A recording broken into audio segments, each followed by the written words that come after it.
ప్రియమైన దేవుని సంగమా, ఈరోజు ఈ ఆదివారం ఆరాధనలో చేరి దేవునికి మహిమకరంగా మనందరము కీర్తనలతో ఆయనను స్తుతించి గణపరిచి ఉంటుంది.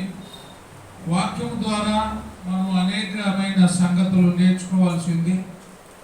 ఆ వాక్యాన్ని మనం నేర్చుకోవడానికి ముందుకు వెళ్దాం. ఈరోజు మనందరము నేర్చుకుంటున్న మాట, ఎగతాళి అనేది ఎంత ప్రమాదమో ఈరోజు మనం నేర్చుకుంటున్నాం.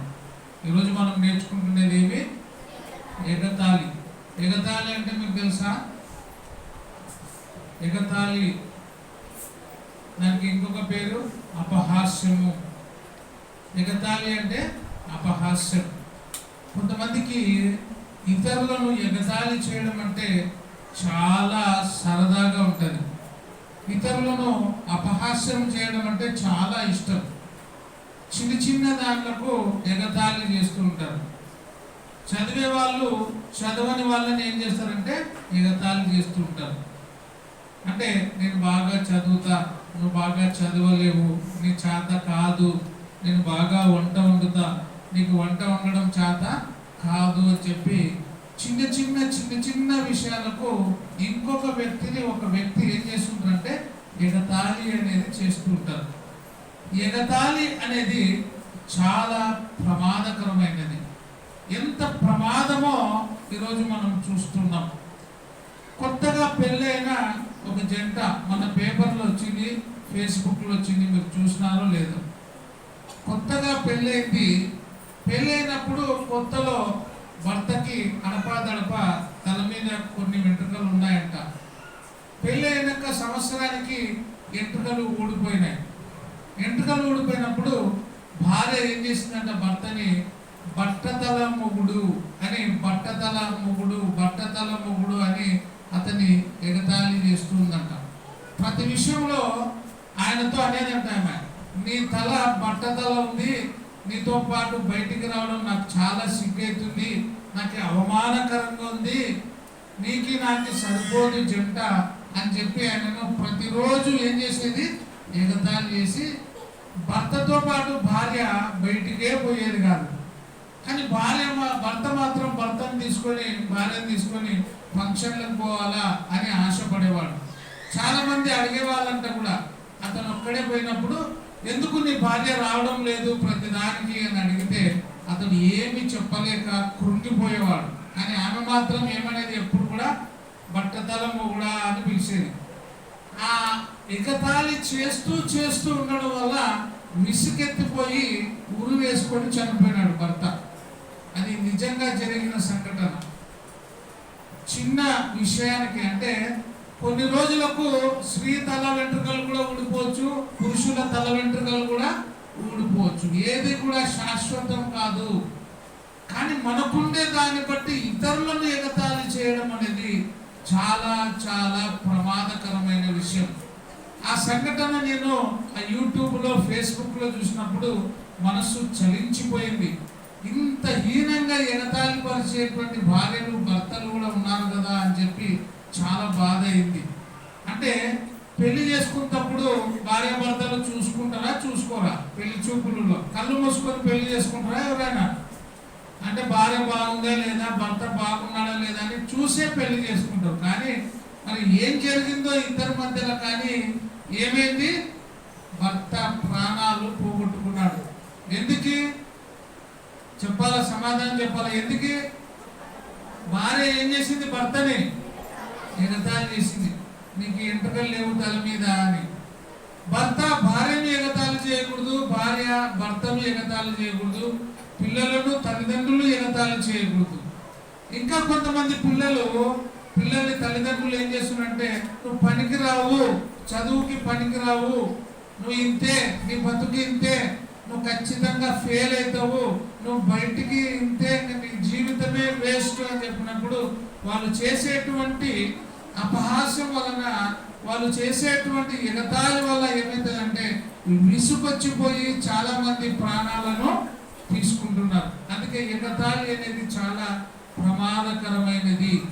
ఎంత ప్రమాదకరమో చూడండి. వాక్య ప్రకారంగా చూస్తే రెండవ రాజులు రెండవ అధ్యాయము 23-24 వచనాలు చదువుకున్నట్లయితే ఎలీషా ప్రవక్త ఉన్నాడు. ఆ ఎలీషా ప్రవక్తను గురించి కొంతమంది పిల్లలు హేళన చేస్తూ ఉన్నారు, ఎగతాళి చేస్తున్నారు. ఏమని ఎగతాళి చేస్తున్నారు చూడండి. అక్కడి నుండి అతడు బేతేలునకు ఎక్కి వెళ్ళను.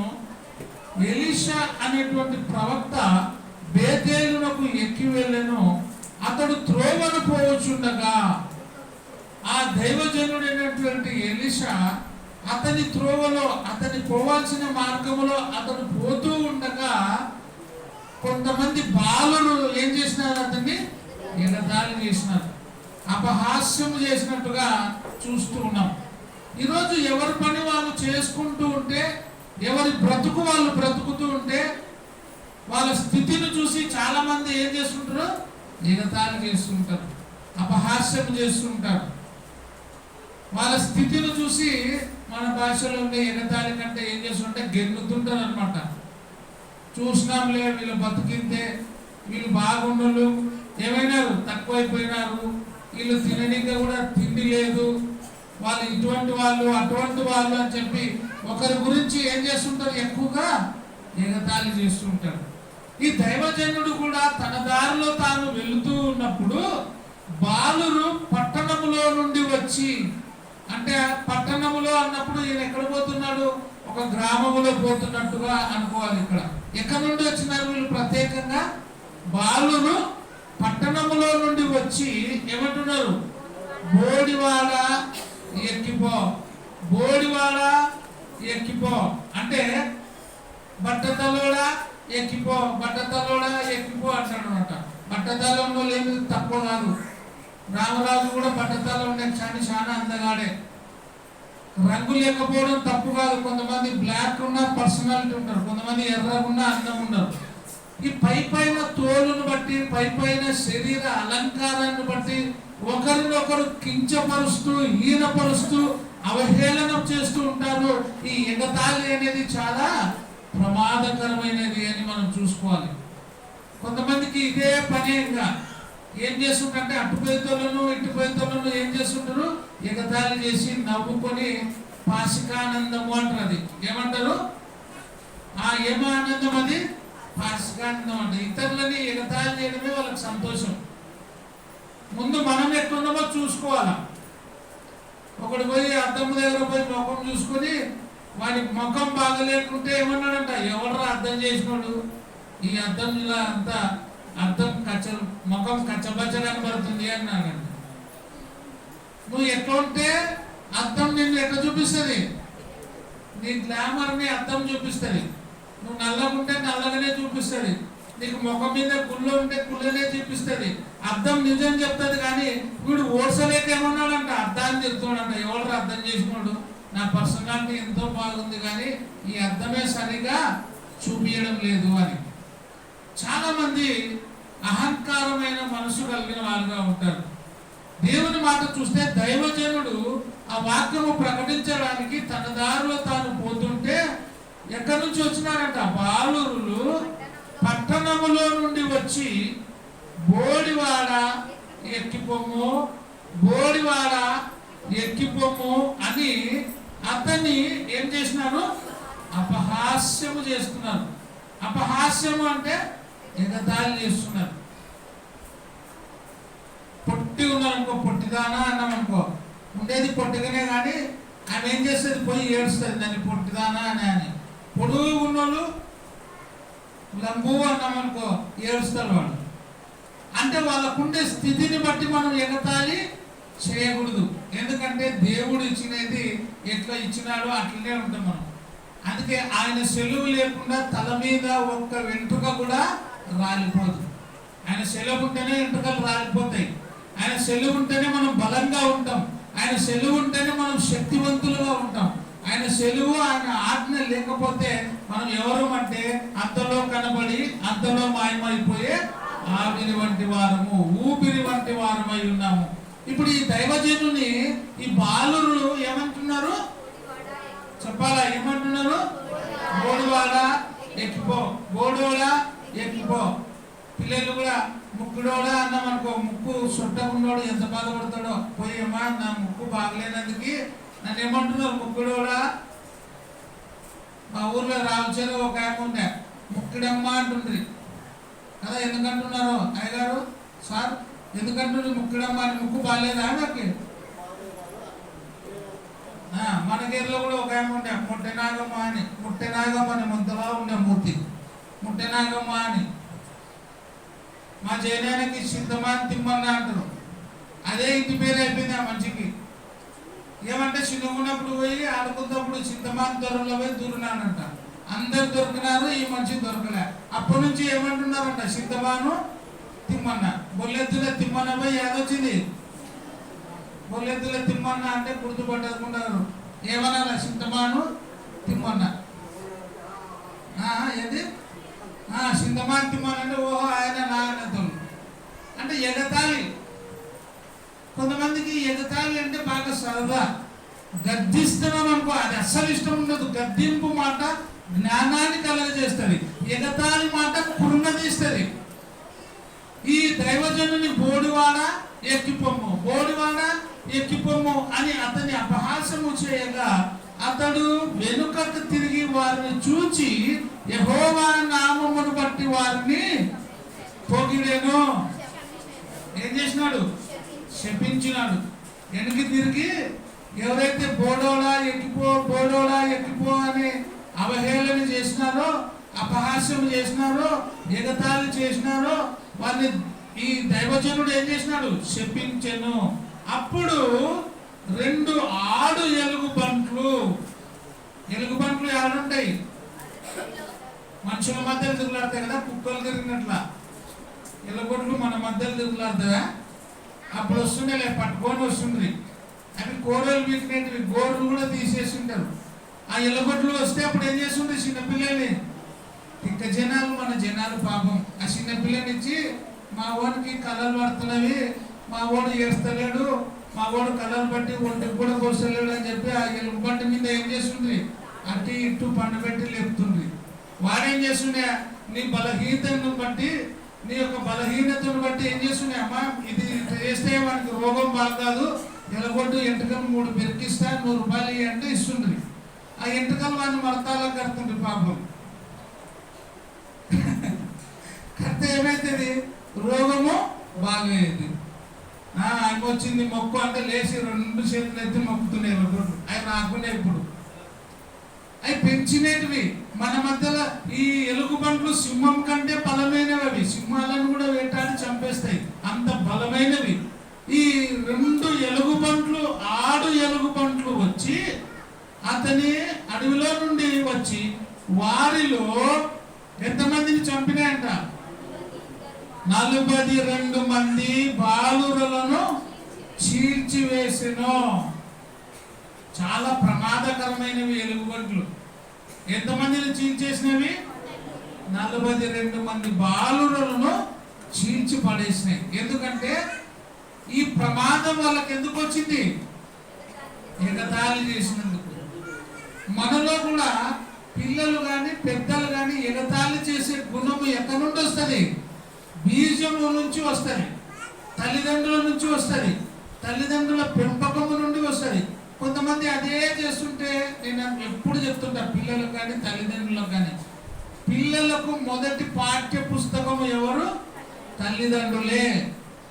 ఆ తెల్లని పేపర్లో ప్రేమ అనేది రాస్తే నీ పిల్లలు ప్రేమగా ఉంటారు. ఆ పేపర్లో అహంకారం అనేది నేర్పిస్తే, తల్లిదండ్రులు అహంకారమైన మనసు కలిగి ఉంటే పిల్లల్లో కూడా అది వస్తుంది. జీన్స్ అహంకారం అదే వస్తుంది. ఈర్ష్య, ద్వేషము, కలహము, మత్సరము, కుళ్ళు, కుతంత్రము, ఇవన్నీ ఎక్కడి నుండి వస్తాయి? తల్లిదండ్రులు రాసినటువంటి పుస్తకమే పిల్లలు చదువుతారు. కాబట్టి ఆ తల్లిదండ్రుల లక్షణాలు ఎవరికి వస్తాయి? పిల్లలు నేర్చుకుంటారు. వీళ్ళకి ఎగతాళి చేసేటువంటి గుణం ఉంది కాబట్టి ఈ ఎగతాళి వలన ఆ 42 బాలురుల ప్రాణాలు ఏమైనవి? పోగొట్టుకున్నారు. అందుకే ఎగతాళి అనేది చాలా ప్రమాదకరమైనటువంటి విషయం. 2వ దినవృత్తాంతములు 36వ అధ్యాయం 16వ వచనం. వారు దేవుని దూతలను ఎగతాళి చేయుచు. ఇంకా ఎవరిని ఎగతాళి చేస్తారంట? దేవుని దూతలను. దేవుని దూతలను ఎగతాళి చేయుచు, ఆయన వాక్యమును తృణీకరించుచు. ఎవరు ఎగతాళి చేస్తారు చెప్పండి? వాక్యమును తృణీకరించేవారు, వాక్యమును స్వీకరించేవారు, వాక్యము హృదయములో ఉండేవారు, వాక్యమును ధ్యానించేవారు, వాక్యము వారు మనసులో ఉంటే ఎగతాళి వాళ్ళకు రాదు. ఎగతాళి అనేది రాదు. కొంతమంది గుడ్డివారిని చూసి మూగవారిని చూసి చెవిటి వాళ్ళని చూసి ఏం చేస్తుంటారు? ఎగతాళి చేస్తుంటారు. వాళ్ళ దగ్గర పోయి మాట్లాడి వినపడకపోతే కూడా ఎగతాళి చేస్తారు, కనిపించకుంటే ఎగతాళి చేస్తారు. అందుకే ఇక్కడ ఏం చెప్తున్నాడంటే, వారు దేవుని దూతలను ఎగతాళి చేయుచు, ఆ వాక్యమును, ఆయన వాక్యమును తృణీకరించుచు. ఏది తృణీకరిస్తున్నారంట? వాక్యము. వాక్యం అంటే ఎవరు? దేవుని తృణీకరించేవాడే ఎగతాళి చేస్తాడు.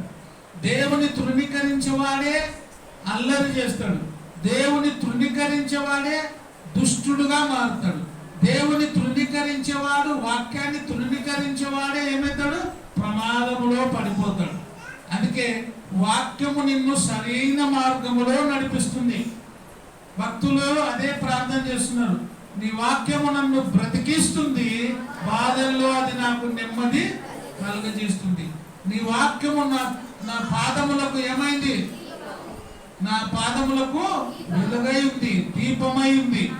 నీ పాదము చీకటిలో పడకుండా, నీ పాదము ప్రమాదములో పడకుండా, నీ పాదము గుంతలో పడకుండా ఏది నిన్ను కాపాడుతుంది? వాక్యము కాపాడుతుంది. అందుకే వాళ్ళు వాక్యమును ఏం చేసినారు? తృణీకరించుచు, ఆయన ప్రవక్తలను హింసించుచు రాగా. ప్రవక్తలను కూడా ఏం చేసినారు? హింసిస్తూ వచ్చినారు. యేసు ప్రభుని కూడా ఏం చేసినారు? ఎగతాళి చేసినారు. చేసినారా లేదా? యేసు ప్రభుని ఏమని చేసినారు?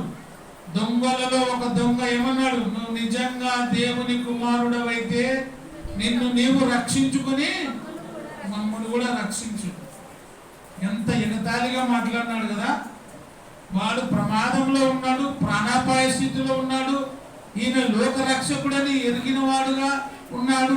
అయ్యా, నన్ను ఈ ప్రమాదముల నుండి తప్పించు అని ప్రార్థన చేయాల్సిన వాడు ఏమంటాడు? నీవు నిజంగా దేవుని కుమారుడు అయితే నిన్ను నీవు రక్షించుకొని ఏమంటాడు? మమ్మల్ని కూడా రక్షించు. ఇది ఎగతాళే కాదా? అపహాస్యమా కాదా? చెప్పాలి. ఎగతాళే కాదా? నువ్వు కాపాడుకొని మమ్మల్ని కాపాడు అంటాడు. వీడేమనుకుంటాడంటే ఆయన కాపాడలేడు, మేము కాపాడబడలేము అనుకున్నాడు ఒక దొంగ. వానికి యేసు ప్రభు యొక్క గొప్పతనము ఎరిగి కూడా ఎరగని వాడుగా నటిస్తున్నాడు. అదే స్థితిలో యేసు ప్రభుతో పాటు శిలువలో వేయబడినటువంటి మరొక దొంగ ఏమంటాడు? అయ్యా, నీ రాజ్యములో నన్ను నీవు జ్ఞాపకము చేసుకో. ఆ దొంగ అడిగినటువంటి ఆ మాట, దొంగ చేసినటువంటి ప్రార్థన యేసు ప్రభుకి అంగీకార యోగ్యమైంది కాబట్టి వెంటనే ఆయన ఏమన్నాడు? నేడు నీవు నాతో కూడా పరదేశులో ఉండు. ఎంత గొప్ప మాట చూడండి. ఈ దొంగ ఎగతాళి చేయడం వలన ఈ యొక్క ఎగతాళి మాట వాడిని పరదేశంలోనికి తీసుకొని పోలే. ఇంకొక దొంగ తగ్గించుకున్నాడు, ప్రభు అయిన యేసుక్రీస్తుతో మొరపెట్టుకున్నాడు. యేసుక్రీస్తుతో పాటు ఎక్కడ పోయినాడు? పరదేశంలోనికి పోయినాడు. మనం కూడా ఎగతాళి చేస్తే ఉన్న చోటనే ఉంటాం. మనము ఆరాధించాలా, పూజించాలా, ప్రార్థించాలా, ఇది మనం చేయాల్సిన పని. హేరోదు రాజు కూడా ఏమన్నాడు? నీవు యూదులకు రాజువా. ఇది కూడా ఎగతాళి మాటనే. నువ్వు యూదులకు రాజువా. ఆయన ఏమన్నాడు? నీవు అన్నట్టు నేను రాజునే, నీవన్నట్టే, నీవు అన్నట్టే. మనము ఎగతాళి గుణము కలిగిన వారుగా ఉండకూడదు. యేసేపును కూడా అపహసించినారు. యేసేపు కలలను గురించినటువంటి ఆ మాటలు అన్నలు చేసేటువంటి తప్పిదాన్ని తెలియజేయడం వలన ఇదిగో కలలుగానే వాడు వస్తున్నాడు, వీడు లేకపోతే మనకి మేలు అని చెప్పి యేసేపు గురించి అపహాసము చేసి, యేసేపును గురించి ఎగతాళి చేసి యేసేపును చంపాలని ప్రయత్నం చేసినారు. కానీ మరలా అన్న సహాయముతో అమ్మేసినారు బానిసగా. వారు చేసినటువంటి ఆ ఎగతాళి ఏమైంది? గొప్ప స్థితికి తీసుకొని పోయింది. ఆ ఎగతాళి చేసిన వాళ్ళందరూ కూడా వెళ్ళి యేసేపు ఎదుట ఏం చేసినారు? సాష్టాంగ నమస్కారం చేసి అయ్యా మమ్మల్ని రక్షించు అని మొరపెట్టినారు. ఈ రోజు కూడా నువ్వు ఎగతాళిగా అవుతున్నావేమో, నిన్ను అందరూ ఎగతాళి చేస్తూ చిన్న చూపు చూస్తూ ఉన్నా కూడా నువ్వు ఏం భయపడద్దు. నిన్ను చిన్న చూపు చూసిన వాడు, నిన్ను ఎగతాళి చేసిన వాడు, నిన్ను అపహాస్యము చేసిన వాడు రేపు పొద్దున నీ ఎదుటికి వచ్చి నిన్ను కూడా ఏమని అడుగుతాడు? సాగిలపడి నీ సహాయాన్ని కోరుకునే విధంగా దేవుడు సహాయం చేస్తాడు. అందుకే ఎగతాళి అనేది చాలా ప్రమాదకరమైనది. యేసేపును ఎగతాళి చేసినారు అన్నలు. మరి అన్నలే ఎక్కడ పోయినారు? మరలా ఎగతాళి చేసిన దగ్గర పోయి అతని దగ్గర మమ్మల్ని రక్షించుటకు సహాయం చేయి, మాకు కరువు వచ్చింది, మేము బ్రతకలేము అని మొరపెట్టి అతని సహాయాన్ని కోరుకున్నారు. అందుకే ఎగతాళి అనేది చాలా ప్రమాదకరమైనది. దావీదును కూడా ఏం చేసినారు? నీ అహంకార బుద్ధి, నీ యొక్క గర్వం మాకు తెలుసు, నువ్వు ఇక్కడికి ఎందుకు వచ్చినావు, నువ్వు పశువులు గొర్రెలన్నీ ఏం చేసినావు అని చెప్పి ఆయనని అపహాస్యం చేసినారు, చిన్న చూపు చూసినారు. అప్పుడు ఆయన ఏమన్నాడు? దావీదు, యుద్ధము నాది కాదు యెహోవాదే. మీరు ఎంతమంది అపహాస్యం చేసినా, ఎంతమంది నన్ను కాదనుకున్నా ఇది మాత్రం నేను చేయాల్సిందే. ఈ ఫిలిస్తీయుడు ఎంత, ఈ ఫిలిస్తీయుడు ఎంత దేవుని పిల్లలను ఎగతాళి చేయటకు, దేవుని పిల్లల మీద సవాల్ చేయటకు వీడు ఎవడు అంటాడు. దావీదేమో చిన్నోడు పొట్టోడు, కానీ 6 మూరల జాననెత్తు కలిగినటువంటి గొల్యాతును ఏం చేసినాడు? చిన్న ఒడిసెల రాయితో చంపేసినాడు. ఎగతాళి చేయబడిన వాడే ఎవరు చంపినాడు? గొల్యాతును చంపాల్సి వచ్చింది. కాబట్టి నిన్ను కూడా నీ పక్కింటి వాడు, నీ ముందరోడు, నీ స్నేహితుడు, నీ బంధువు, నీకు కావాల్సిన నీ భర్త, నీ భార్య, నీ పిల్లలు నిన్ను ఎగతాళి చేసి అవహేళన చేసి నిన్ను కించపరుస్తున్నా నీవు మాత్రం భయపడద్దు. ఎగతాళి చేసిన వారికి ఆ ఎగతాళి ప్రమాదాన్ని తీసుకొస్తుంది. వీళ్ళు ఏం చేసినారు చూడండి, ఎగతాళి చేయొచ్చు, ఆయన వాక్యమును తృణీకరించుచు, ఆయన ప్రవక్తలను హింసించుచు రాగా నివారింప శక్యము కాకుండా, నివారింప శక్యం అంటే ఏమి కూడా తీసివేయలేనంత, ఎవరితో చాతకానంత. దేవుడు కోపపడితే ఏ మానవుడు ఆయన కోపాన్ని తీసేయలేడు. నివారింపనంత కోపము. కోపము ఎట్లా వస్తుంది? కొంతమందికి చాలా భయంకరంగా వస్తుంది. కొంతమంది కోపం వస్తే రాయిని గుద్దుతారు, గోడను గుద్దుతారు, తలతో గోడను కొట్టుకుంటారు. ఆ కోపం భయంకరంగా ఉంటుంది. కొంతమంది పిల్లలు ఇంకా ప్రమాదకరంగా అయినారు. కోపం వస్తే ఇంకా తల్లిదండ్రులు తట్టుకోలేరు. అబ్బా వాని కోపం వస్తే మేము భరించలేము అంటారు. పిల్లల దెబ్బకి తల్లిదండ్రులు టర్రని అల్లాడిపోతున్నారు. పిల్లలు బ్లాక్ మెయిలింగ్ చేస్తున్నారు తల్లిదండ్రులని. ఎందుకంటే ఇట్లా చేస్తే మమ్మల్ని ఏమన్నారు అని తల్లిదండ్రులు కూడా వదిలిపెడుతున్నారు. వాని ఇష్టం, వాని కర్మ, ఏమైనా కానీ అని. ఇప్పుడు లేటెస్ట్ నువ్వేమన్నా అన్నావంటే ఇంట్లో నుంచి వెళ్ళిపోతా, అదొక్క మాట చాలు. ఇంకా తల్లిదండ్రులు ఏమన్నారు? నువ్వేమనంటే నేను చచ్చిపోతా, వద్దులేనైనా నువ్వు బతుకు, నువ్వు సచ్చేది వద్దు, నిన్ను ఏమనేది వద్దు అని చెప్తాడు. వాడు అప్పుడు ఏమవుతాడు? వదిలిపెడితే గాడిదైపోతాడు. పిల్లలను ఎక్కువగా కించపరచొద్దండి. మీ పిల్లలను ఎగతాళి చేయొద్దండి. ప్రేమించాలా, దండించాలా, పొగడాలా. పొగిడేటప్పుడు పొగడాలా, ప్రేమించేటప్పుడు ప్రేమించాలా, దండించేటప్పుడు దండించాలా. బెత్తము వాడని వాడు తన కుమారునికి విరోధి. కొంతమంది ఎప్పుడు తిరుగుతూనే ఉంటారు, మంచి చేసినా చెడు చేసినా. నీ ముఖం అంతేలే, నీ పాడి ముఖం నువ్వు అంతే, నువ్వు పనికి మాలదానివి, నీ బతుకంతే అంటుంటారు. ఎప్పుడు అట్లా కాదు. ఒక్కసారి మంచి చేసినప్పుడు పొగుడు, ఆ పొగడ్తనే వాళ్ళ జీవితానికి బలంగా ఉంటుంది. మీ పిల్లలని పొగడండి, అప్పుడప్పుడు హక్కు చేసుకోండి. మంచి చేసినప్పుడు నీ పిల్లల్ని హత్తుకో, శభాషను, అప్పుడు సంతోషపడతారు. ప్రేమ అన్నిటికంటే గొప్పది. ప్రేమ అన్ని కార్యాలని జరిగిస్తుంది. ప్రేమతోనే అన్ని జరిగించాల. యేసుక్రీస్తు ఏమైనాడు? ఆయన ప్రేమకు నిలవై ఉన్నాడు. ఆయన ప్రేమామయుడు. ఆయనను ఆదర్శంగా తీసుకొని గాంధీ మహాత్ముడు కూడా ఏం చేసినాడు? ఎక్కడ కూడా యుద్ధం చేయలే. ప్రేమతోనే స్వతంత్రాన్ని సాధించినాడు. ప్రేమతోనే బ్రిటిష్ వాళ్ళని జయించినాడు.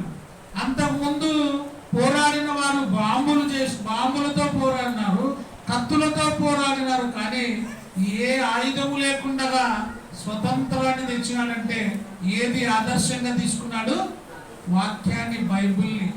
నిన్ను వలే నీ పొరుగువాన్ని ప్రేమించు అనే మాటను తీసుకొని స్వతంత్రాన్ని తీసుకొచ్చే విధంగా పోరాడినాడు. ఈరోజు నీ పిల్లలు కూడా తప్పు చేస్తున్నప్పుడు, పొరపాటున ఇబ్బంది పరిస్థితుల్లో ఉన్నప్పుడు నీ పిల్లలని ఎగతాళి చేయొద్దు. పరీక్షల్లో ఇప్పుడు పరీక్షలు ఉన్నాయి, రిజల్ట్ వస్తున్నాయి. ఒకవేళ పరీక్షలో ఉన్నత స్థితిలో వచ్చిన, పరీక్షల్లో ఫెయిల్ అయినా నీ పిల్లలను చిన్న చూపు చూడొద్దు. గవర్నమెంట్ కూడా ఏం చేసినారు? మార్చిలో ఫెయిల్ అయితే మరొక అవకాశం ఇచ్చినారు, ఏప్రిల్ మేలో. దాని ఏమంటారు రవి?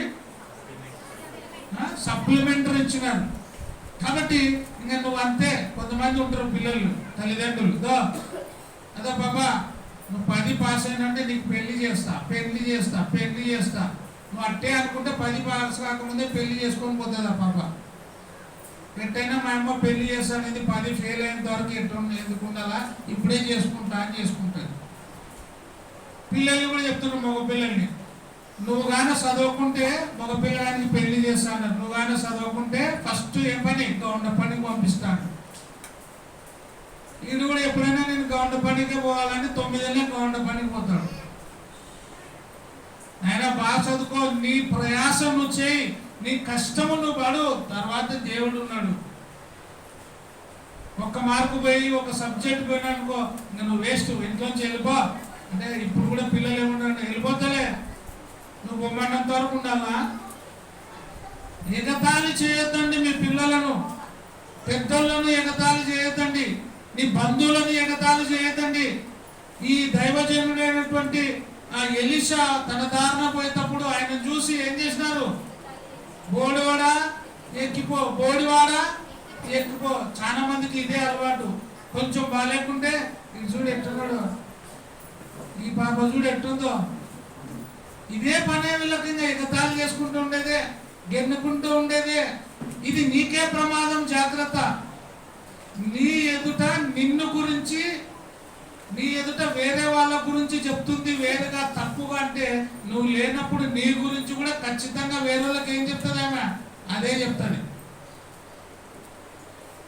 ఒకరు లేనప్పుడు ఒకరి గురించి వేరే వాళ్ళ గురించి ఒకరు మోసుకొని వచ్చి చెప్తున్నారు అనుకో, నీ గురించి కూడా ఏం చేస్తారు? అదే చెప్తారు. ఇంకా అందుకే ఎగతాళి చేసేవాళ్ళని, అపహాస్యం చేసేవాళ్ళని, అవహేళన చేసేవాళ్ళని దగ్గరకు రానియొద్దండి, దూరం పెట్టండి. అది నీ కుటుంబానికే మేలు. ఈ దైవజనుడు పాపము ఆయన దారిలో ఆయన పోతుంటే ఏమన్నారు? బోడివాడా ఎక్కిపో, బోడివాడా ఎక్కిపో. ఈ మాట అనడం ద్వారా 2 ఆడు ఎలుగుబంట్లు వచ్చి 42 బాలురలు ఏం చేసినవి? చీల్చి పడేసినాయి.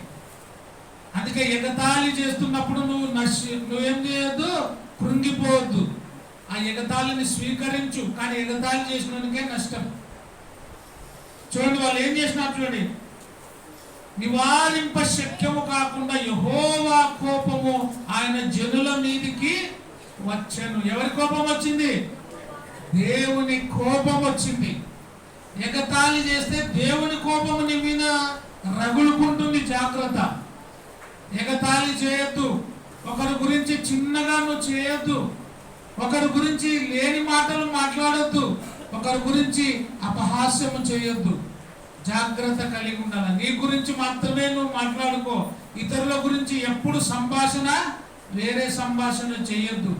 వాళ్ళ బ్రతుకులు వాళ్ళు బ్రతుకుతుంటారు, వాళ్ళ జీవనము వాళ్ళది, వాళ్ళు ఎన్ని కష్టాలు పడి వాళ్ళ జీవం పోసుకొని బ్రతుకుతున్నారో వాళ్ళకి తెలుసు. కానీ నువ్వు మాత్రం ఆ కుటుంబాన్ని, ఆ వ్యక్తులను చూసి ఎగతాళి చేయొద్దు. సామెతలు 3వ అధ్యాయము 34వ వచనం. అపహాసకులను ఆయన అపహసించును. ఎగతాళి చేసే వారిని దేవుడు కూడా ఏం చేస్తాడంట? ఎగతాళి చేస్తాడు. మనుషులు ఎగతాళి చేస్తే ఏం కాదు, కానీ దేవుడే ఎగతాళి చేసినాడు అనుకో, అపహాసకులని దేవుడు కూడా ఏం చేస్తాడంట? అపహాస్యము చేయును, అపహసించును. దీనుడి ఎడల ఆయన ఏం చూపిస్తాడు? దయ. దీనత్వము కలిగి ఉంటే నీ మీద దయ చూపిస్తాడు. యేసేపు మీద అపహాస్యము చేసిన యేసేపు దీన స్వభావం కలిగి ఉన్నాడు. అపహాస్యము చేసిన అన్నల మీద తిరుగుబాటు చేసినాడా? ఏం చేయలే. హత్తుకున్నాడు, వాళ్ళని చూసి కన్నీళ్లు కార్చినాడు, వాళ్ళకి పరిచర్య చేసినాడు, వచ్చిన వాళ్ళకి భోజనం పెట్టించినాడు. తర్వాత ఆ తిను బండారాలతో పాటు ఏం చేసినాడు? బంగారు పెట్టి పంపించినాడు ఆ సంచుల్లో, గోన సంచుల్లో. ఇంత ప్రేమ కలిగిన వాడుగా ఉన్నాడు, దీనుడుగా ఉన్నాడు. కాబట్టి అతను ఏమైనాడు? దయను పొందినాడు. దీనుడు ఎడల ఆయన దయ చూపించినాడు. యేసేపు మీద దేవుడు దయ చూపించినాడు. యేసేపు ఏమైనాడు? రాజు అయినాడు. నీ మీద కూడా దీనత్వము కలిగి ఉంటే దీవెన పొందుతావు. అపహాస్యము చేస్తే అపహాస్యము పాలవుతావు. అందుకే అపహాస్యము, ఎగతాళి, తృణీకారము చేయొద్దండి. తృణీకరం చేస్తుంటారు చాలా మంది. తప్పు చేసినప్పుడు దండించాలి, తృణీకరము చేయకూడదు, అపహాస్యము చేయకూడదు, ఎగతాళి చేయకూడదు. ముందు చెప్తే కదా, ఎగతాళి అంటే ఏమంటారు? గిన్నడం అంటారు, గిన్నెడు మాటలు అంటారు కదా. అది మనకు బాగా అట్ట చెప్తే బాగా అర్థమైంది మనకి, ఎగతాళి కంటే కూడా.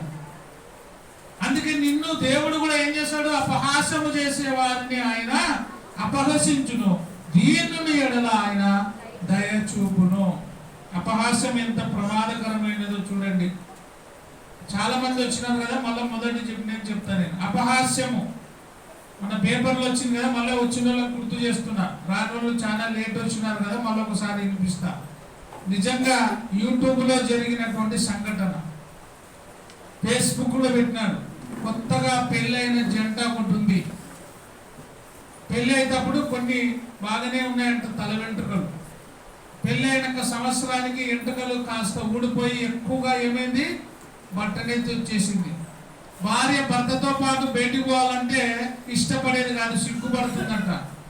నీ ఎంబడి రావడం నాకు ఇష్టం లేదు, నీ బట్టతల అంటే నాకు ఇష్టం లేదు, అసలు నీ ఎంబడొస్తే నాకు ఎట్టునో అవుతుంది పాలము, నేను రాను అని చెప్పి అందరి ఎదురుగా కించపరుస్తూ, అపహాస్యం చేస్తూ, అవహేళన చేస్తుంది భర్తని.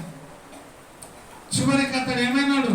ఆ అవహేళన, ఆ అపహాస్యము భరించలేక భార్య పెట్టే టార్చర్కి ఊరేసుకొని చనిపోయినాడు. అపహాస్యం అనేది అంత స్థితికి తీసుకుపోతుంది, కురుంగుదలగా అయిపోతారు. జాగ్రత్త. సామెతలు 21వ అధ్యాయం 23వ వచనం. నోటిని, నాలుకను భద్రము చేసుకుని వాడు శ్రమల నుండి తన ప్రాణమును కాపాడుకును. దేని భద్రం చేసుకోవాలంట? నోటిని, నాలుకను భద్రం చేసుకోవాలా. ఎట్లా? దేనితో భద్రం చేసుకోవాలా? నోటిని, నాలుకను దేనితో భద్రం చేసుకోవాలా? మూసుకుంటే చాలు నోరు. ఇంగ్లీష్లో ఒక సామెత ఉంది, సైలెన్స్ ఈజ్ ఎ బ్యూటిఫుల్ అని. మౌనము ఏమంట? అందం మనిషికి. కొంతమంది వాగుతూనే ఉంటారు, గడా గడా గడా గడా. అవతల మనిషి ఇంటున్నాడా లేదా అని కూడా ఏం లేదు, చెప్పేదే చెప్తుంటారు. అవతల మనిషికి బేజారు వచ్చిందా లేదా కూడా కనుక్కోరు. అప్పుడే మీరు గమనించండి, నువ్వు చెప్పే మాటలు ఎక్కువైతే అవతలలు ఇట్టాంటుంటారు. ఇంకా కొంచెం కుర్చీ మీద ఉన్నాడైతే లేచినట్ట, కూర్చున్నట్ట, అంటే ఎప్పుడు సాల్వ్ చేస్తుందో అని, ఈ మనిషి ఎప్పుడు సాల్వ్ చేస్తాడో అని. ఆ మాటలు కూడా వ్యంగ్యమైన మాటలు ఉంటాయి. కొంతమంది ఇద్దరు కూర్చున్నారంటే ఎక్కువ ఎగతాళి మాటలే ఉంటాయి. ఆమె గురించి నీకు తెలుసా, ఈమె గురించి నీకు తెలుసా, వాని గురించి నీకు తెలుసా, ఈయన గురించి నీకు తెలుసా అని ఈ మాటలే ఉంటాయి. అందుకే దేవుడు ఏమంటే నోటిని నాలుకను ఎట్లా చేసుకోవాలా, భద్రంగా కాపాడుకోవాలా, భద్రం చేసుకోవాలా. ఎక్కువ మాట్లాడకూడదు, తక్కువ మాట్లాడాలా. ఎక్కువ వినాలా, తక్కువగా మాట్లాడాలా. అదే అందం. ఇంట్లో కూడా ఎక్కువ మాట్లాడినామనుకో సమస్యలు వస్తాయి. తక్కువ మాట్లాడాలి. ఏం చాలా చేస్తున్నావు అంటే నేనేం చేస్తున్నా, చాలా నువ్వే చేస్తున్నావు, నువ్వే నువ్వే నువ్వే నువ్వే అన్నామనుకో ఏమవుతుంది? భర్త ఎప్పుడైనా కోపం వచ్చి ఏం చాలా చేస్తున్నావు ఈ మధ్యలో, నేనా చాలా చేసేది నువ్వే. ఒక్కసారి అన్నది నువ్వే నువ్వే నువ్వే. ఎన్నిసార్లే? 3 సార్లు. నువ్వే నువ్వే నువ్వే అంటే నేనా అని ఆయన వెంటనే తీసుకుంటాడు. ఏం తీసుకుంటాడు? ఆ కాలంలో మన దగ్గరలో ఉండే ఒక ఆయన ఆంట శిలకాలు తీసుకునేది, ఉరికించేది భార్యని. మొన్ననే చనిపోయి 5-6 ఏళ్ళే పెద్ద మనిషి. ఇప్పుడు శిలకాలే లేవులే. ఇప్పుడు కట్ట తీసుకుంటే కూడా ఒక్కుంటుందా భార్య కన్న లోపల చేయి పట్టుకుంటే తిప్పుతుంది భర్తని చేయి పెట్టి తిప్పి 2 గుద్దులు గుద్ది సుట్కాయ తీసుకొని ఉరుకుతుంది. ఇంకా నువ్వు కాకుంటే నాకేం లేని, నేనేం బతకలేనా అని అంత బాధ పెట్టినా అప్పుడు లోబడి బతికే వాళ్ళు భర్తకి. కానీ ఇప్పుడు అది లేదు, ఓర్పు లేదు, ఎగతాళితనం అనమాట. భార్యని ఎగతాళి చేస్తుంటారు చాలా మంది, భర్తని ఎగతాళి చేస్తుంటారు, పిల్లలను ఎగతాళి చేస్తుంటారు. ఇది చాలా ప్రమాదం. అందుకే నోటిని నాలుకను ఏం చేయాలా, భద్రముగా కాపాడుకునాలి. ఈరోజు ఈనాడు పేపర్లో ఒక బంగారు మాట చూసినా నేను తప్పు చేసినా, భర్త అంటాడు నేను తప్పు చేసినా ఎప్పుడు కూడా, నేను తప్పు చేయకపోయినా ఎప్పుడు నాదే తప్పు అంటా నా భార్యకి. అదొక్కదానికి నాకు సహకరిస్తుంది నా భార్య అంటున్నాడు. తప్పు లేకపోయినా ఏమంటాడంట, ఆమె ఏమైనా మాట్లాడుతుంటే నాదే తప్పులే అంటాడంట. అంటే ఆడికి ఏమైతుంది, నువ్వు ఇట్ట చేసి అంటే ఆయన ఏం తప్పు ఉండదు. నేనేం చేయాలా అన్నాడంటే ఏమన్నాడంట, అన్నిటికీ ఏమంటాడు నాదే తప్పు. ఇంకా ఆమె ఏమన్నా అన్నిటికీ ఆస్కారం ఉందా? ఓహో నేనే తప్ప. ఆమె నిజంగా జ్ఞానవంతురాలు అయితే ఏమనుకుంటే తెలుసా, నాది తప్పు లేకపోయినా మా ఆయన నేను చేసిన తప్పుని ఏమంటాడు, నాదే తప్పు అంటున్నాడు అనుకుంటాడు. అందుకే నాలుకను నోటిని భద్రముగా కాపాడుకొని వాడు శ్రమల నుండి తన ప్రాణమును కాపాడుకొనును. శ్రమలు దేని ద్వారా వస్తాయి? నోటి ద్వారా వస్తాయి. శ్రమలు దేని ద్వారా వస్తాయి? నాలుక ద్వారా వస్తాయి. ఈ నాలుక నోరు జాగ్రత్త ఉంటే శ్రమలు కష్టాలు రావు. అందుకే మళ్ళొకసారి సైలెంట్ ఈజ్ ద ఏమంట బ్యూటిఫుల్, మౌనమే అందం. పెద్ద మనుషులు అందుకేనేమో జ్ఞానవంతులు, చాలా జ్ఞానవంతులు పెద్ద మనుషులు. అప్పుడు ఏం చెప్పేవాళ్ళంట బిడ్డలకి, అమ్మా నీ మొగుడు ఏమన్నానని షోటేషన్ వేసుకో అని చెప్పేవాళ్ళంట. ఏమని? ఇంకా కొంతమంది అమ్మా నీ మొగుడు ఏమన్నానని దూది పెట్టుకో 2 షోలులా. దూది పెట్టుకుంటే ఆమెకి ఏమన్నా వినపడతావా? ఏం వినపడవు, ఊకుంటుంది. ఈయనే అరిసి అరిసి అరిసి ఏం చేస్తాడు, ఎంత తిన్నా నా భార్య పాపం ఏమంటలేదు అని అనుకుంటాడు. కానీ ఈమె ఏం పెట్టింటే చోలా దూది. ఇది ఉత్తమమైనది. అందుకే అపహాస్యం అనేది చాలా ప్రమాదకరమైనది. నోటిని నాలుకను భద్రము చేసుకున్న వాడు శ్రమల నుండి తన ప్రాణమును కాపాడుకొనును. కీర్తనలు 1వ అధ్యాయం 1వ వచనం, దుష్టుల ఆలోచన చొప్పున. అందుకే దేవుడు అంటున్నాడు, నాయనా నా కుమారుడా నా కుమార్తె నీవు ఎవరి ఆలోచన చొప్పున నడచొద్దు, దుష్టులకు దూరంగా ఉండు. దుష్టుల ఆలోచన చొప్పున నడువక పాపుల మార్గమున నిలబడద్దు. అపహాసకులు కూర్చుండు చోట కూర్చుండొద్దు అంటుంది. అపహాస్యము చేసే వాళ్ళు, ఎగతాళి చేసే వాళ్ళ దగ్గర నువ్వు కూర్చోవద్దు అని, ఆ మాటలు నీకు వద్దు అని. అపహాస్యపు మాటలు, ఎగతాళి మాటలు నీకు వద్దు. అసలు నువ్వు వాడికి పోకుంటే ఆ మాటలే వినవు కదా, అవునా కదా? అది పోకుంటే ఆ మాటలే వినవు.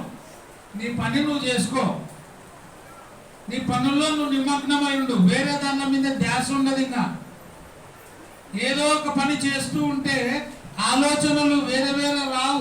ఏం పని లేని వాళ్ళకి అన్ని ఆలోచనలు వచ్చేది. ఏం పని లేని వాళ్ళకి ఏమొస్తాయి?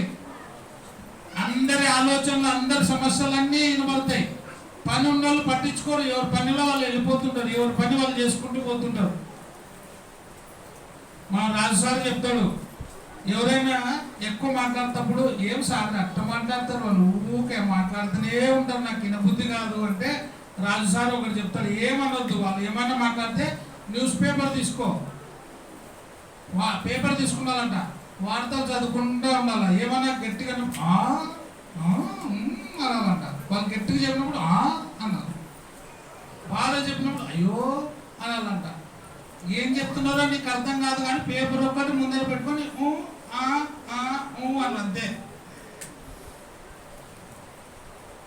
వాళ్ళు ఏం చేస్తారు, ఎంత చెప్పినా ఈ మనిషి పేపరే చదువుతున్నారని మనసంగా లేచి వెళ్ళిపోతారు. అపహాస్యపు మాటలు లేకపోతే ఎక్కువ మాట్లాడేటప్పుడు అవి మంచివైతే వినాలి, కానీ ఇతరుల గురించి మాట్లాడుతున్నారు అనుకో, అపహాస్యం చేసే మాటలు మాట్లాడుతున్నారు అనుకో, దాని నుండి నువ్వు ఏం చేయాలంట? తప్పించుకో. దుష్టుల ఆలోచన చొప్పున నడవక, పాపుల మార్గమున నిలవక, అపహాసకులు కూర్చుండు చోటను కూర్చుండక, యెహోవా ధర్మశాస్త్రమునందు ఆనందించుచు దివారాత్రములు దాన్ని ధ్యానించువాడు ధన్యుడు. దానికి దూరంగా ఉండు. 1వ అధ్యాయము సామెతలు 22వ వచనం. అపహాసకులారా, దేవుడు ఏమంటున్నాడు? అపహాసకులారా, మీరెన్నాళ్ళు అపహాసము చేయొచ్చు ఆనందించదు. మీకు కూడా టైం ఉంది, వార్నింగ్ ఇస్తున్నాడు దేవుడు. ఎన్నాళ్ళు సాగుతుందో సాగనిలే మీ కథ, నేను చూస్తా అంటున్నాడు దేవుడు. ఎగతాళి చేయవారులారా, మీరు ఎన్నాళ్ళు ఎగతాళి చేస్తారో నేను కూడా చూస్తా అంటున్నాడు దేవుడు. అపహాసకులారా, మీరెన్నాళ్ళు అపహాసము చేస్తూ ఏమంట ఆనందంగా ఉంటారు చూస్తా. మీ అపహాస్యాన్ని నేను దుఃఖంగా మారుస్తా అంటున్నాడు దేవుడు. సామెతలు 9వ అధ్యాయము 7-8 వచనాలు. అపహాసకులకు బుద్ధి చెప్పువాడు తనకే నింద తెచ్చుకొనును. ఎగతాళి చేసే వాళ్ళకి, అపహాస్యం చేసే వాళ్ళకి బుద్ధి చెప్తే చెప్పినోనికి ఏమొస్తుందంట? నాకు చెప్తావాను, నేను ఉండేది అంతే. అందుకే బైబిల్ ఏమిటంటే, మూర్ఖుని రోటిలోని గోధుమలలో వేసి దంచినా కూడా వాని మూఢతవాన్ని వదిలిపోదు. మురికి బట్టలు పోవాలంటే ఇంట్లో అడవులు చాలా తిప్పలు పడతారు, రకరకాల సబ్బులతో చేస్తారు. మీరు ఉతికినా కూడా మురికి పోకపోతే 2వ స్టెప్ ఏం చేస్తారు? అడవులు చెప్పాలి. 2వ స్టెప్, మీరు ఉతికినా మురికి పోకపోతే 2వ స్టెప్ ఏం చేస్తారు? ఏం చేయరా? ఏమ్మా, మీరు ఎంత ఉతికినా మీ చేతగాలే ఏం చేస్తారు అంటున్నా? సాకలలోకి వేస్తారు. వాని పిండి వాడిని కొట్టడం భయంకరంగా ఉంటుంది, అంగి కూడా చిన్న కొడతాడు. సాకలింటికి పోతే కూడా పోలే అనుకో, డ్రై క్లీన్కి ఇస్తారు కదా, అప్పుడు కూడా పోలే అంటే పాడేస్తారు. మూర్ఖుడన్నా ఈ మురికన్నా పోతుంది, కానీ మూర్ఖుడు మారడు. అపహాస్యం చేసే వాళ్ళు కొంతమంది మారరు. అందుకే మూర్ఖుని దేంట్లో వేసంట? రోటిలోని గోధుమలలో వేసి దంచితే కూడా వాని మూఢతవాన్ని వదిలిపోదు. అందుకే అపహాసకులకు, ఎగతాళి చేసే వారికి బుద్ధి చెప్పువాడు తనకే నింద తెచ్చుకొనును. భక్తిహీనులను గద్దించు వానికి అవమానమే కలుగును. ఎవరిని? భక్తిపరుడైతే వింటాడు, ప్రార్థనకు వచ్చే పిల్లలైతే వింటారు, ప్రార్థనకు వాక్యం వినే పెద్దలు వింటారు, కానీ వాక్యం ఈ చెవులో వినపడే వాళ్ళు ఇచ్చిపెట్టే వాళ్ళకి ఎంత చెప్పినా వినపడదు. వాళ్ళకి ఎట్టుంటుంది అంటే షూటం దగ్గర శంఖం కొడితే ఎట్టుంటుంది, ఏం వినపడదు. ఏం చెప్తీవి అంటాడు, ఎంతసేపు అనే చెప్పు, ఏమంటాడు ఏం చెప్తీవి అంటాడు. మరొక మాట చూడండి, అపహాసకులకు బుద్ధి చెప్పువాడు తనకే నింద తెచ్చుకును, భక్తిహీనులను గద్దించు వానికి అవమానమే కలుగును. భక్తిహీనులను గద్దించునోనికి ఏం కలుగుతుంది? అవమానం. తాను మారక మళ్ళా గద్దించునోళ్ళని అవమానం చేస్తారన్నమాట, అపహాస్యం చేస్తారు. అపహాసకుని గద్దించకము, గద్దించిన ఎడల వాడు నిన్ను ద్వేషించును. ఎగతాళి చేసేవాడిని గద్దిస్తే వాడు నిన్ను ఏం చేస్తాడంట? ద్వేషించును. జ్ఞానము గలవాడిని గద్దింపగా వాడు నిన్ను ప్రేమించును. జ్ఞానము గలవాడిని గద్దిస్తే వాడు నిన్ను ఏం చేస్తాడు? ప్రేమిస్తాడు. జ్ఞానము గలవాడిని ప్రేమిస్తే వాడు ఇంకా ప్రేమ పొందుతాడు, గద్దిస్తే కూడా వాడు నిన్ను ప్రేమిస్తాడు. ఎందుకు ప్రేమిస్తాడంటే వాడు తెలుసుకుంటాడు, ఎందుకు నన్ను గద్దించినాడు, ఎందుకు నన్ను గద్దించింది, మా అమ్మ ఎందుకు నన్ను గద్దించింది, మా నాన్న ఎందుకు గద్దించినాడు, సేవకుడు ఎందుకు గద్దించినాడు అని జ్ఞానము గలవాడు జ్ఞానము తెచ్చుకొని గద్దించిన వాడిని ఏం చేస్తాడు? ప్రేమిస్తాడు. అపహాసకుడు బుద్ధి లేనుడు నిన్ను ఏం చేస్తాడు? గద్దించిన వాడిని తృణీకరిస్తాడు. కాబట్టి వాడిని గద్దించొద్దు అంటుంది సామెతలు 15:12. అపహాసకుడు తన్ను గద్దించు వారిని ప్రేమించడు, వాడు జ్ఞానుల యుద్ధకు వెళుతాడు కదా. జ్ఞానుల దగ్గరికి ఓడవాడు. గాడిదలు గుర్రాలేం కూడా కలుస్తారా?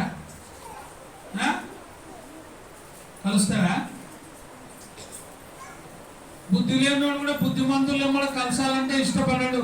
ఎంతన్నా చెప్పు మళ్ళా అడిగే అలా ఏమంటారు అంటే మోటుగా కుక్క తోక వంకర ఉంటుంది. కుక్క తోక దాని పాపం చక్కగా చేయాలని ఎంతనన్నా చూడు, దానికి డబ్బా కట్టు, తాడు కట్టు, ఏమన్నా కట్టు, అది ఉన్నంత వరకే ఉంటుంది. ఆ బరువు ఉన్నంత వరకే కుక్క తోక కిందికి ఉంటుంది. అది ఇంత తెగిపోతే తాడు ఏమవుతుంది? మళ్ళీ సొట్టగానే అవుతుంది. అది మీకు అందరు చాలా మేధావులు. నేను ఒక కుక్క తోక అంటేనే చెప్తుంది, చాలా తెలివి ఉంది. కుక్క తోక చూడు ఎంత బాగుందో. అపహాసకుడు కూడా అంతే మారడు, ఇంకా కుక్క తోక వంకర అన్నట్టుకుంటాడు అనమాట. అందుకే అపహాసకుడు తన్ను గద్దించు వారిని ప్రేమించడు, వాడు జ్ఞానుల యుద్ధకు వెళ్ళాడు. జ్ఞానులతో సహవాసం చేయడు, బుద్ధిహీనులతోనే సహవాసం చేస్తాడు. బుద్ధిమంతుడితో సహవాసము ఎన్నడూ కూడా చేయడు. జ్ఞానము గలవాడితో సహవాసం చేస్తే వాడు ఏమవుతాడు? ఇంకా జ్ఞానము గలవాడుగా అవుతాడు. అందుకే జ్ఞానము గలవాడితో సహవాసం చేయాలి. 19వ అధ్యాయము సామెతలు 29వ వచనం. అపహాసకులకు తీర్పులను, అపహాసకులకు ఏముంటుందంట?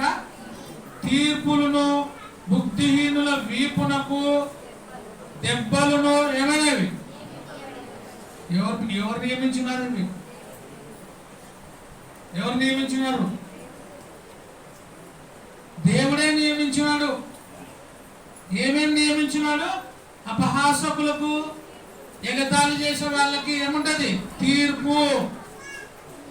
దేవుడు చెప్తాడు, ఆ రోజు నువ్వు వాళ్ళని అపహాస్యం చేసినావు, ఆ రోజు వాళ్ళని చిన్న చూపు చూసినావు, వాళ్ళని చూసి ఎగతాళి చేసినావు, వాళ్ళని చూసి నువ్వు గెన్నినావు, కాబట్టి నీకు తీర్పు అంటాడు. అపహాసకులకు తీర్పులను, బుద్ధిహీనుల వీపునకు ఏమంట? బెత్తమును దేవుడు నియమించి ఉన్నాడు. దేవుడు ఏర్పాటు చేసినాడు. దేవుడు అది నియమము చేసి ఉన్నాడు. దెబ్బలు పడాలా అంటాడనమాట. ఆ దెబ్బ కూడా దేవుడే కొడతాడు. దయ్యానికి దెబ్బనే గురువు అంట. దయ్యానికి దెబ్బనే గురువు. కాబట్టి అపహాసకునికి దెబ్బనే గురువు. చివరిగా ఒక మాట చదువుకుందాం, 2 వచనాలు చదువుకుందాం. సామెతలు 21వ అధ్యాయము 24వ వచనం.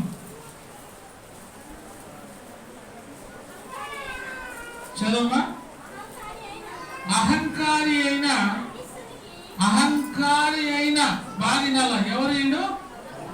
అహంకారి అయిన గర్విష్ఠుడు. అహంకారికి ఏముంటది? గర్వం ఉంటది. అహంకారి అయిన గర్విష్ఠునికి అపహాసకుడని పేరు. ఎవరికి పేరు? అపహాసకుడని ఎవరికి పేరు? గర్విష్ఠుడే అపహాసకుడైతాడు. గర్వం వాడు ఎప్పుడు కంఠహారం వలె కట్టుకొని ఉంటాడంట. మెడకి పైనే కనపడుతుంది గర్వం. గర్వం ఎట్ట కట్టుకుంటాడు? కంఠహారం వలె కట్టుకుంటాడు. గర్విష్ఠుడు, అహంకారి అయిన గర్విష్ఠునికి అపహాసకుడని పేరు. అట్టివాడు ఏ గర్వం ఇది? ఎక్కువ గర్వం, అమిత గర్వం. పాదాల మీద నడుస్తాడు వాడు. నడుస్తాడు, ఏళ్ళ మీద నడుస్తుంటాడు. గర్వం, అమిత గర్వం. అమిత గర్వముతో ప్రవర్తించును. మామూలు గర్వం కాదు ఇది. ఏ గర్వము? అమిత గర్వముతో ప్రవర్తించును. ఎవరు? అపహాసకుడు. అమిత ఎప్పుడు గర్వమే ఉంటది, ఎప్పుడు అహంభావం ఉంటది. అటువంటి స్వభావం మనం కలిగిన వారుగా ఉండకూడదు. అందుకే దేవుని పిల్లలమైన మనందరం కూడా ఎట్లుండాలంటే అపహాసకులుగా కాకుండా, అవహేళన చేసేవారుగా కాకుండా, ఎగతాళి చేసేవారుగా కాకుండా ప్రేమించేవారుగా ఉండాలి. యేసు ప్రభువు అపహాసము చేసిన వారిని కూడా ఏమన్నాడు? తండ్రి, మీరేమి చేయుచున్నారో మీరు ఎరుగరు కనుక వీరిని. అయ్యా, ప్రతి పస్కా పండుగ రోజున ఒక ఖైదీని విడుదల చేసే ఆచారం ఉంది కదా. మరి యేసు ప్రభుని విడుదల చేసి బరబ్బాకు శిక్ష వేద్దామన్నప్పుడు ప్రజలందరూ ఏం చేసినారు? ఎవరిని కోరుకున్నారు? బరబ్బాను విడుదల చేయండి, యేసు ప్రభుని సిలువ వేయండి. బరబ్బాను విడుదల చేయండి, యేసు ప్రభుని సిలువ వేయండి అని కేకలు వేస్తూ ఆయనని అపహసించి, హింసించి, ఉమ్మి మీద, ముఖం మీద ఉమ్మి వేసి, సిలువకు తలకు ముళ్ళ కిరీటం పెట్టి అవమానపరిచిన, అవహేళన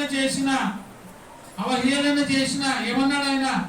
ఒక్క మాట, చాలా మంచి మాట అన్నాడు కదా. తండ్రి, మీరేమి చేస్తున్నారో కనుక వీరిని క్షమించండి. మనం కూడా అపహాస్యం చేసే వారి కోసం ప్రార్థన చేయాలి. తండ్రి, వీరు తెలిసి తెలియక అపహాస్యం చేస్తున్నారు, తెలిసి తెలియక ఎగతాళి చేస్తున్నారు, వీళ్ళని క్షమించు ప్రభువా, వీళ్ళకి మంచి మనసు దయచేయ ప్రభువా, వీరిని శిక్షించొద్దు అని మనం ప్రార్థన చేయాలి. కాబట్టి క్రీస్తు యేసు కలిగిన మనస్సు మనము కలిగి మన ఎదుటి వారిని, మన ఇరుగు పొరుగు వారిని, మన బంధువులను అపహాస్యం చేయకుండా క్రీస్తు ప్రేమించినట్టుగా మనం కూడా ప్రేమించి క్రీస్తు రాజ్యములో మనం ఉండాలని మనము ప్రతి ఆదివారం నా అపొస్తలుల బోధ యందును, సహవాసమందును, రొట్టె విరుచుట యందును, ప్రార్థన చేయటందు ఎడతెగగా ఉండాలని వాక్య భాగం ద్వారా తెలియజేస్తూ ముగిస్తున్నాను. అందరికీ ప్రభు పేరిట వందనాలు. Thank you.